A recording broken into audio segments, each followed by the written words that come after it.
What's up, guys? It's me, Hunter at Reptile Events, and today we're going to talk about are rear-fanged snakes good as pets, or just saying rear-fanged snakes as pets. So yeah, I'm talking about rear-fanged snakes again.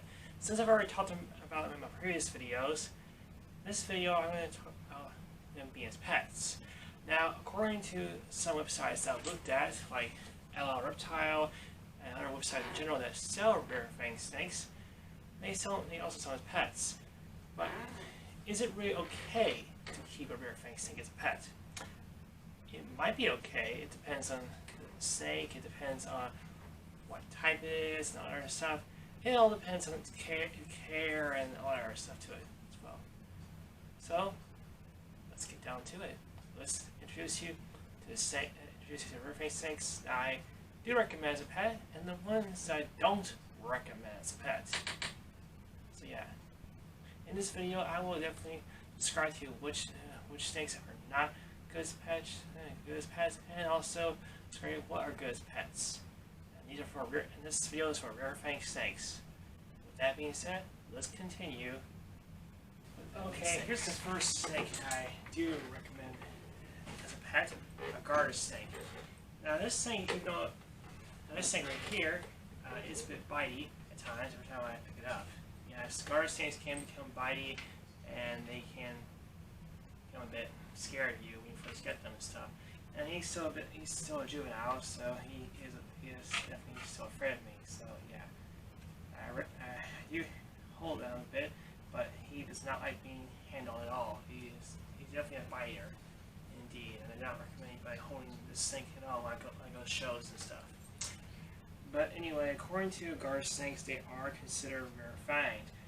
However, they're considered technically venomous, so they are rear-fanged. Now, a lot of people thought that garter snakes were considered non-venomous, but they're actually technically venomous. And according to them, their bite only can cause an itchy bite.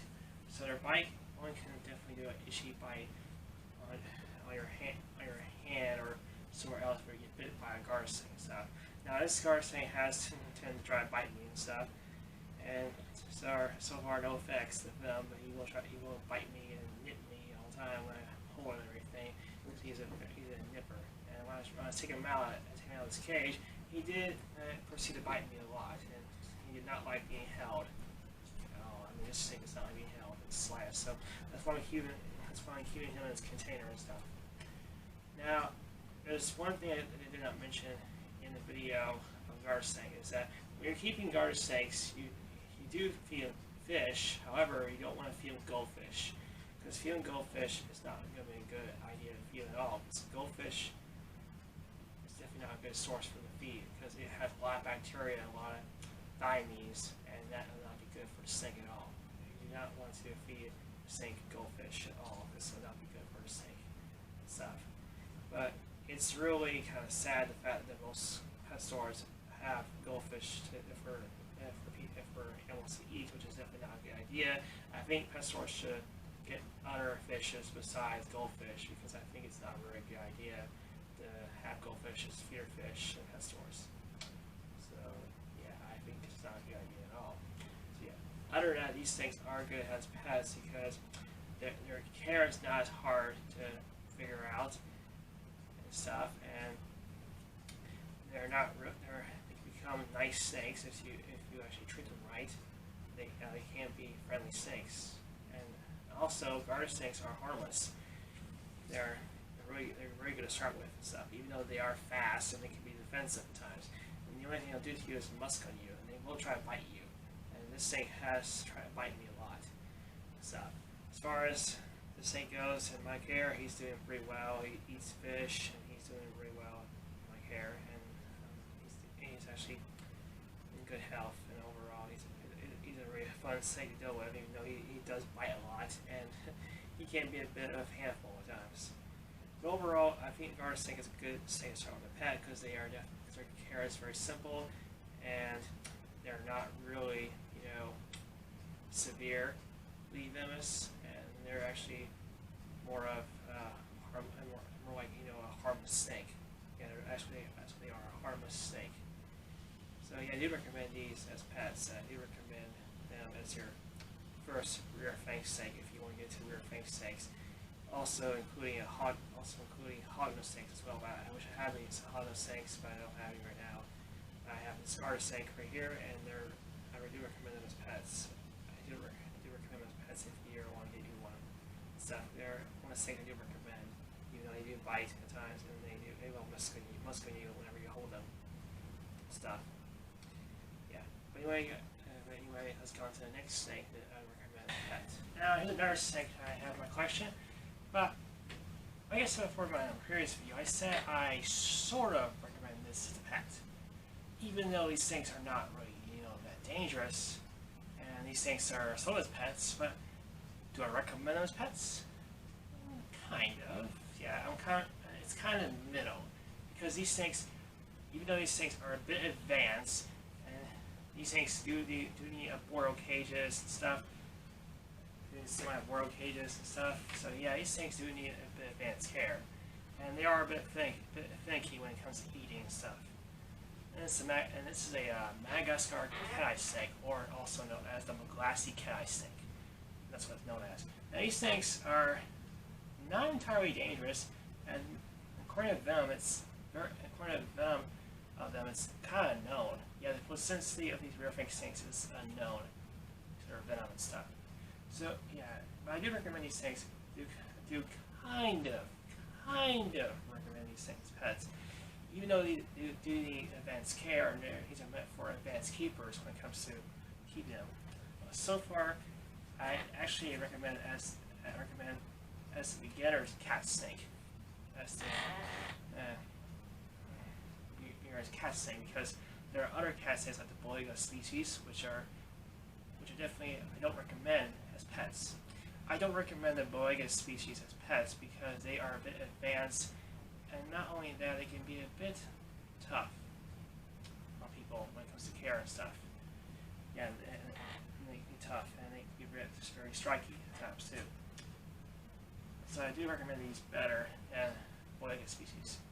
But sooner or later, I might get me a Boiga. It depends if I want to or not. But I have to wait until the future until I get one and stuff. So I can have my own house and everything. But I know what I got right here so far. Now, these snakes right here are for advanced keepers.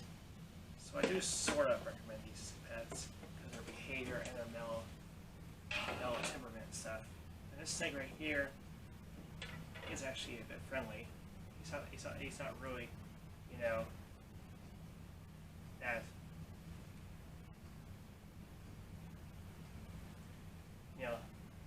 that really, bad to hold. And if you think about him, he's a bit of a tree snake, so he likes to, hang on my arm a bit. So he always likes to hang on my arm.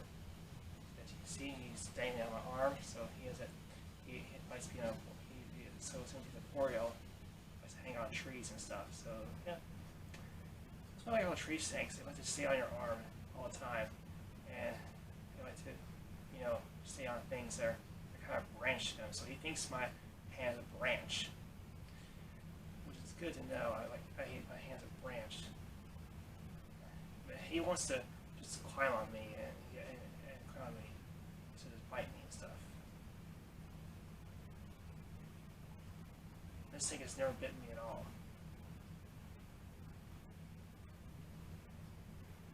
I never had this thing bit me, and these things rarely bite from what I read. And these things are okay to start with. I say okay because these things do require advanced care. So, and not only that, these things are rarely in captivity.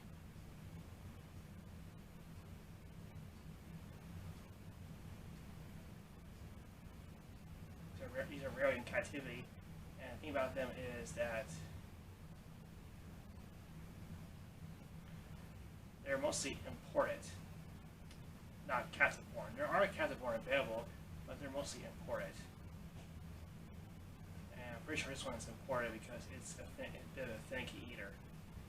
But he's doing okay so far, and I've read that you do have a 3-month period not eating. So yeah, I read that on some forums they actually delay their feeding for a very long time. And he wasn't shed for a long time too. He was in shed for about at least 2 months. So he might be go back to feeding in about a month or so. It depends if he wants to. It depends if he's getting ready to eat. And he's just, slipping around me. He's just climbing on me, and so far he does not want to bite me at all. He just wants to climb on me. See if he's on some kind of branch on him. Hello, you. And the reason why these are called cat eye snakes, they have the cat-like eye appearance. That's why they're called cat eye snakes. That's why it gives them the name cat eye. And according to the mangrove snake, they're also known as cat snakes as well. But they're known as the black and yellow cat snakes, and there are different species in this snake. This species comes from Africa, and mangrove snakes are native to Asia. These are native to Africa and Madagascar. Yeah, so very different species. Very different species indeed, and a very different temperament indeed. So yeah, I do kind of recommend these as pets, even though these do require some advanced care. So having these in your collection is not a bad start. Let's put it back in the container a second.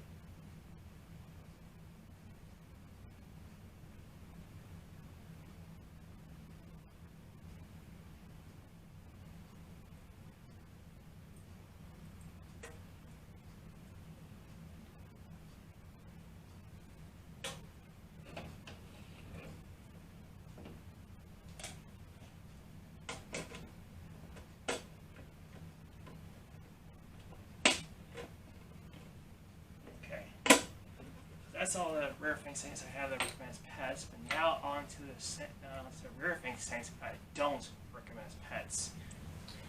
Okay, now on to this snake I don't recommend as a pet. This is a Harold snake, and I don't recommend these as pets at all. These snakes are bitey, they're striky. On top of that, they're also really a bit active. To rare-fanged snakes, and not only that, they're really difficult to take care of, and they're also a bit finicky too when it comes to eating. Let me see if we can get her out. It is a her because I did the tail. It seems a her. Now, when these come out, they do sort of like puff adders.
Don't you dare bite me. You know how strengthy you are.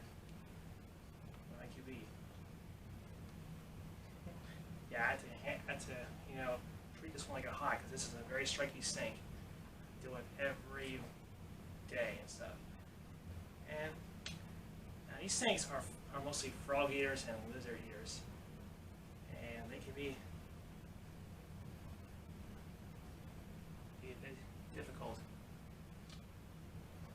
Really a bit feisty at times.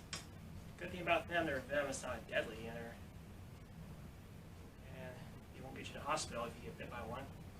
It's good thing you know, because there hasn't been death reports, but there has been reports of that. Their venom can cause swelling, or things like that. So yeah, this thing I do not recommend as a pet.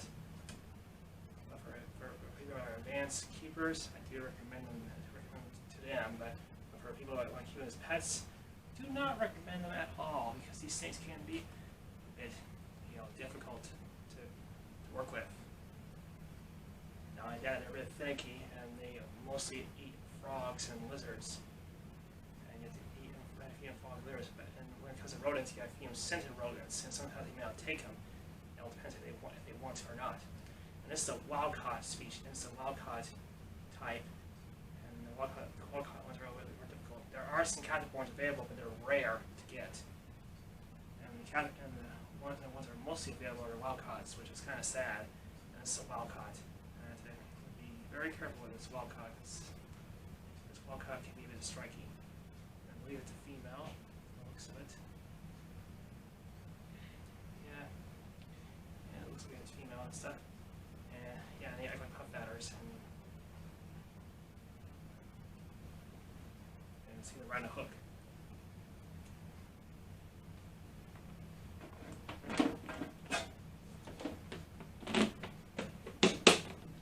I don't recommend these snakes as pets at all because these snakes can be striking and they can definitely deliver a painful bite. So they deliver a painful bite indeed. So I don't recommend a Herald snake as a pet. So I don't recommend these snakes as pets at all. So yeah, I don't recommend pets. Oops. But if you're willing to get one, make sure you have some experience with rear-fanged snake before getting one.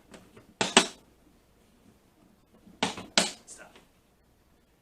Okay, now onto the last. So here's the last and final rear-fanged snake that I don't recommend as a pet. Because sometimes you might need a hook, or sometimes not, depending on his behavior. For this guy, it's in between. Like, he will sometimes calm down, let me free handle him, and sometimes not. It depends on his mood and everything. And I just took him out his enclosure.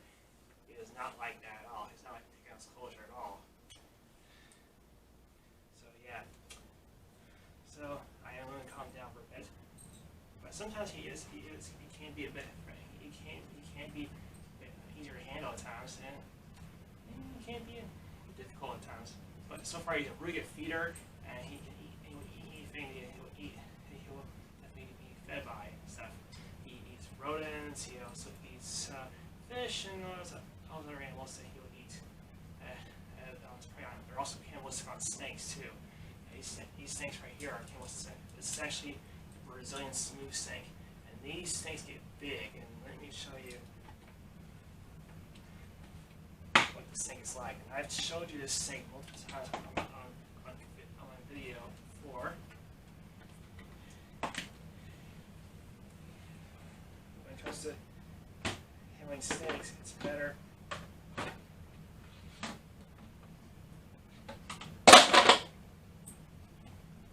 And it's kind of cold out a bit.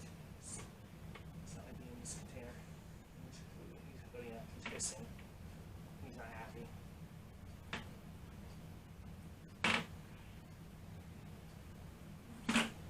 Sorry.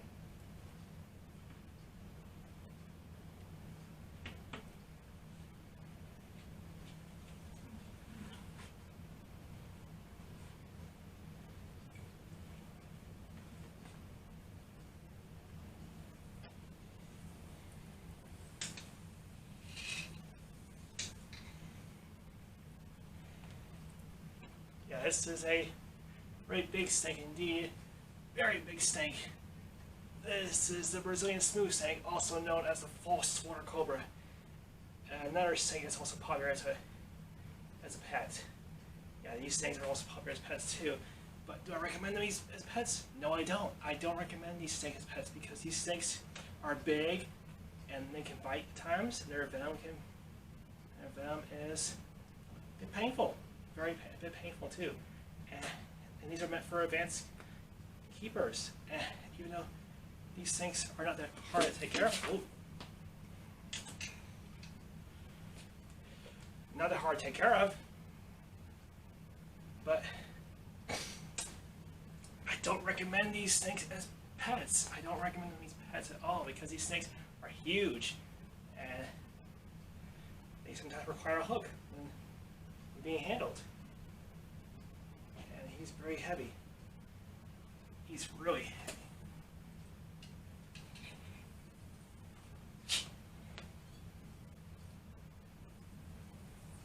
He's very heavy indeed. Whew. He's not happy because some things don't like being, held on a tail and stuff.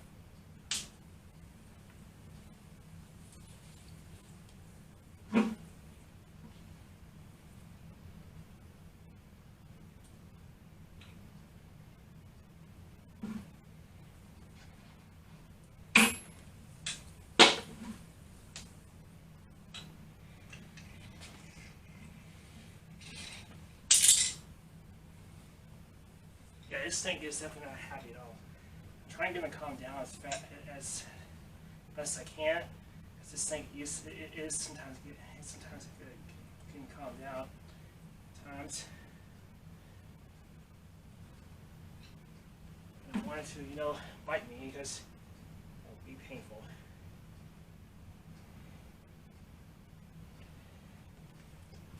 And look at this thing, it's beautiful indeed.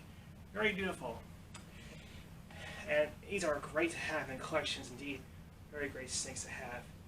And I love working with this snake. Spartacus is a great snake to work with. Like I said before in other videos, I don't recommend him as a pet.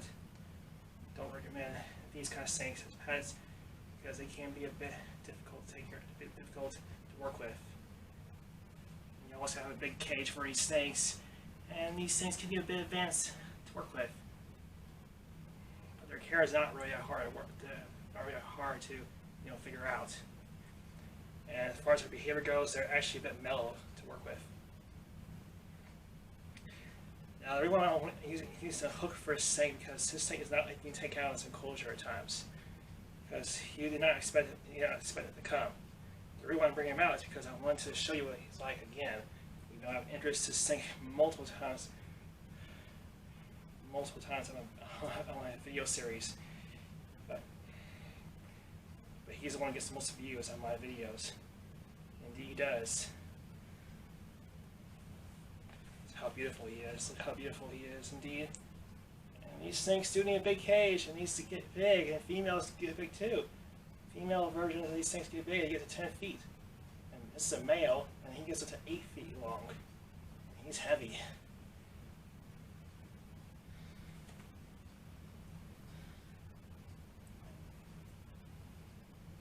He's heavy indeed. Really heavy. Ugh.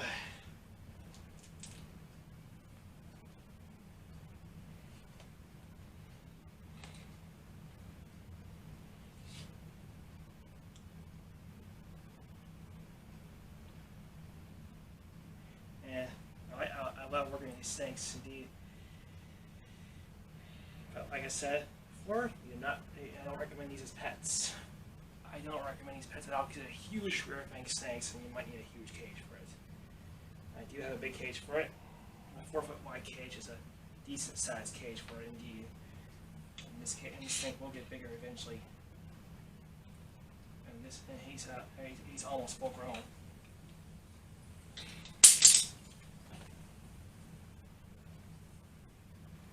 a bit scared because I just took him out of his cage and he can be a bit nutty when he's being taken out of his cage.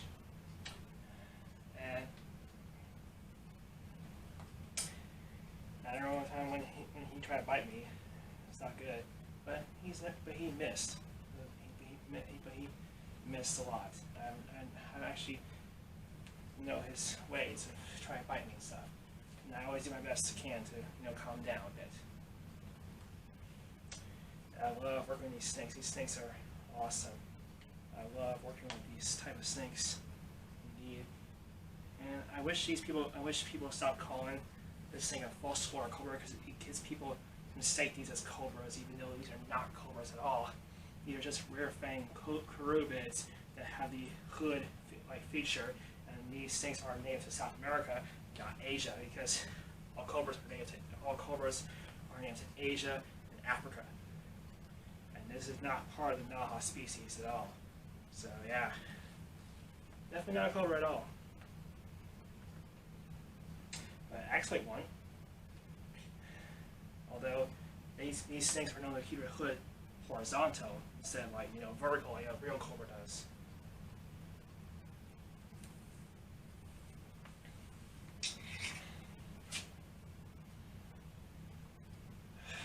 Beautiful snake indeed. Okay, let's put him back because he is getting a little irritated.